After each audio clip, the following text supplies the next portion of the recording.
Hey everybody, here's a little bit of help on this packet to get you ready for that quiz we're going to have in a couple days. This is on chapters 2 and 3, some of the important topics from it, like classifying real numbers, approximating numbers, and also solving equations. This first page here says we've been learning about different subsets for real numbers. Below are a list of numbers, and for each number, write the best classification for that number. Okay. So for each one of these, you go through and you say, okay, well, I all know all the different classifications: real number, irrational, rational, integer, whole number, and natural. So you're going to put the best classification for each one.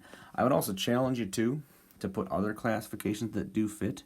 So like this first one, 0.6 repeating is a repeating decimal. So this is going to be a rational. But I would also say maybe even highlight that or something, just kind of make a note. That's the best name for it. But I would encourage you also to put other names that it does fit in there too, just to kind of, again, challenge yourself and make sure you understand that idea. That this is also a real number if I was going to list any other categories. Okay. Skipping over maybe here, number negative 21. This one I would say is an integer is the best name, right? Since it's a negative number, no decimal. But also, I think I'm going to highlight that. That's the best name for it, the most specific name. But again, this one also, I could say this is a rational number. And this one also is a real number, okay? So I'd list the best name, but I'd encourage you to just challenge yourself and see if you can list other ones as well, okay? Skipping down maybe one more, how about square root of 81, something like this. Remember, if it's a square root, if it's a square root that I can take and get a nice number, then I should do that. I should consider this to be like the number 9.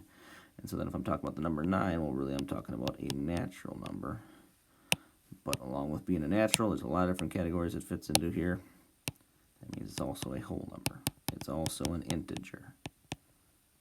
It's also going to be a rational number. And it's also a real number too. So that one fits in a lot of categories when I get one of those cases. All right, again, that's how that first sheet works. Skipping down to this next sheet here where I'm going to approximate square roots. We've done some of these before, but just kind of remind you, for these I will look for some work. Okay, I'm looking for you to not just come up with a number in your head. I want you to show me some of the steps that it takes to make a good approximation. We talked about making our perfect square sandwich. I pick out the perfect squares that surround this particular number. In this case, for square root of 24, it'd be 16 and 25. I know the square roots of each of those, and so now if I'm taking a guess at what square root of 24 is, I know that it's much closer. It's in between these two. It's in between 4 and 5, and it's 8 away from 16. It's 1 away from 25, so it's much, much, much closer to 25 than 24, much closer to 5 than 4, okay? Somewhere on the number line, if I was going to make these numbers, here's 4, here's 5, here's 4.5, and I would definitely say that this one is somewhere way down near the end, right, close to 5, as my numbers say. So maybe I'd say something like approximately 4.9 for a guess, okay? Again, this sheet is pretty straightforward, just all of that, approximating square roots, that's all those are. And then this last worksheet, again, kind of reviews the chapter 3 things where we're solving Bob's equations and all the steps that it takes to do those. So anything here in particular, again, most of the first problems are pretty straightforward.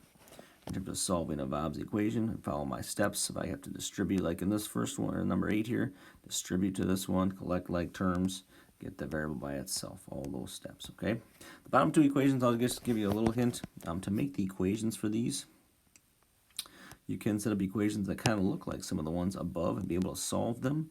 This first one talks about you and your sister, how much money each of you have, and if you're saving your allowance or spending your allowance.